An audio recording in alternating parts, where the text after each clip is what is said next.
This is culturally inappropriate. Hey guys, what's up? It's the Culture Detective here, investigating your favorite albums, and today I'm going to be doing an album review on the new Clipse album, Let God Sort 'Em Out.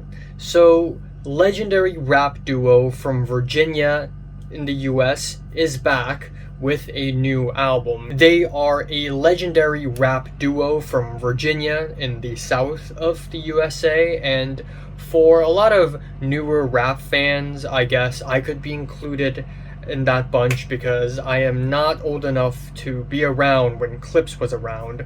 I didn't really know about Clipse until a few years back when Anthony Fantano, the Needle Drop, you know him, reviewed Hell Hath No Fury in Classics Week, and that got me into Clipse a little bit. Clipse is a duo formed between Pusha T and his brother Malice, formerly known as No Malice, and most of their songs are produced by Pharrell Williams, legendary hip-hop producer, and they release a couple of pretty well-known, successful, critically acclaimed albums, Lord Willin' and also aforementioned Hell Hath No Fury, and their style is actually really simple. Essentially, we have slow rapping over really solid banger beats, no BS, nothing fancy or weird, just banging simple beats and slow rapping that completely relies on the flow and the delivery of the rappers, meaning that this is essentially the complete opposite of what you would call a lyrical miracle style rapping. A lot of people assume rapping would just be fast and rhyme fast, but for the case of Pusha T and Malice, I think their rapping relies so much on flow and delivery. It's become about the attitude, it's about their voice, it's about the way they rap, it's about their aura when they rap. So anyways, the run of Clipse albums ended pretty quick in the late 2000s, and since then Pusha T had done a lot of solo work with Kanye West. And since I've been reviewing music on this channel, he dropped Daytona with Kanye West, which was pretty nice, and a couple years later, It's Almost Dry, which is also a really well-made album. But I think a lot of people know Pusha T by his diss tracks against Drake, specifically the diss track, The Story of Adidon, which is one of the most, if not the most important rap diss in the 2010s. Now anyways, now we have a new Clipse album here. This is in many ways a comeback album and also a response to the new current landscape of hip-hop in America. So the album opens off with The Birds Don't Sing, and it is a pretty moving and powerful album opener where Pusha T raps about his mother while Malice raps about their father before their passing, and then on top of that we have John Legend's heavenly vocals. This is something extremely rare for Clipse. Clipse is well known for bangers, Clipse is well known for fast-paced, enjoyable bangers, nothing too emotional or raw, but this track here pretty much sets the precedent for the rest of the album being a new change of pace. Then the track Chains and Whips is just an absolute freaking banger, and from this point on it's basically banger after banger for 4 tracks in a row. We have eerie synths, these bleep bloops, which I don't know where the sample comes from. I feel like I've heard of something like this before, but I don't really know where it came from, but it just sounds incredibly slick and catchy. And then the rest of the track is very gloomy and, dare I say, malicious. Of course, you have Kendrick Lamar with his crazy G starting alliteration, and also really morbid, threatening verses from both Push and Malice. But I feel like for a lot of tracks off of this album, because Malice performs the second verse, and whenever Malice performs the second verse, it's almost like Pusha T is only hyping up Malice's verse, which is always absolutely insane. So on this track we have Malice going, John 10:10, that's my usual. Mamas is falling out in funerals. Embalmed and bloat, they now viewing you. They never find the guns, but the sewers do. God damn.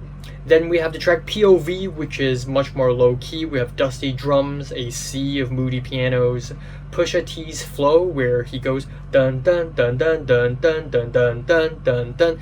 It's so badass. It's so melodic, and it's so much fucking aura from this guy and from Malice as well. Which, by the way, Malice's second verse, again, absolute killer. Every time Malice raps the second verse, it's almost like the whole track is just hyping up Malice in the second half, and Malice hops on and he's crazy on this thing. Also one of the best Tyler the Creator features I've listened to, and also a beat switch, which is always a great thing on this album, and always great anywhere.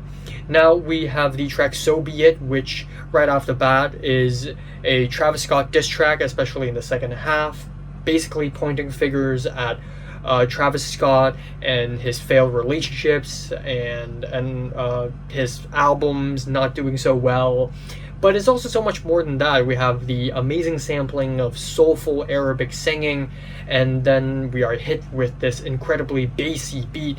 The music video is amazing, one of my favorite music videos of the year so far. And Malice, you ain't solid, ain't valid, you ain't Malice. Been quiet, ain't riot, you ain't Paris. Blow money, you owe money, we ain't balanced. You ain't believe, God did, you ain't Khaled. Then Ace Trumpet's first single to the album has a little intro, and then it turns into these thick melting keyboards, spacey beats. Malice's second verse, absolutely insane. Once again, crazy rhyme scheme, crazy aura. I cannot stress this enough.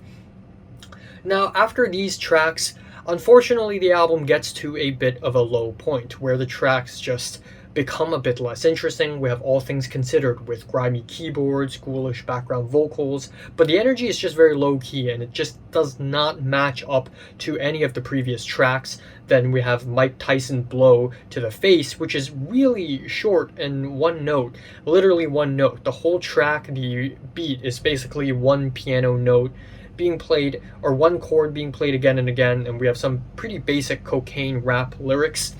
The track EBITDA is a little bit better. We have funkier beats, wailing synths, shuffling drums, and a lot more energy. It's just that at 1 minute 59 seconds long, it's a little short. I wish it's longer. FICO has an amazing hook from Stove Got Cooks. I also love the way these soulful vocals are chopped up. They sound amazing. Entering the last leg of the album definitely picks its pace back up with the track Inglorious Bastards with its fun little horns. The beat itself is also really dry and messy and chaotic, and in a fun way. Then So Far Ahead is an interesting fusion between gospel and gangsta rap, and this track and also By the Grace of God are also these gospel rap fusions with Pharrell Williams singing. I'm gonna be honest here, Pharrell singing is meh. His singing does not complement the rapping really well. They always take me out of the track a little bit, but again, Pusha T and Malice, their performances completely override that, and they make the track great again. The title track, Slash Chandeliers, I think instrumentally it's a little bit forgettable, but there are some great lyrics about murdering someone and putting someone in their coffins, and also we have a Nas cameo. And the album ending, By the Grace of God, again, sort of this gospel fusion, really heavenly ending. We have church choirs, Pharrell singing, which I'm okay about. I don't feel great about it, but it's okay. It does feel a little out of place for a bit, especially with the changing chords. But again, we're hit with the great lyrics. Was I cooking death when I was baking? Salt bay it, sprinkle it, and saute it. So, yeah, pretty good ending to the album. Pretty great album as well. One of the most solid and consistent rap albums of the year. There's some duds here and there, but I enjoy it. So yeah, I'm giving this album a decent to strong 8 out of 10. So have you listened to the new Clipse album? Comments below, let me know, subscribe if you want more, and thanks for watching.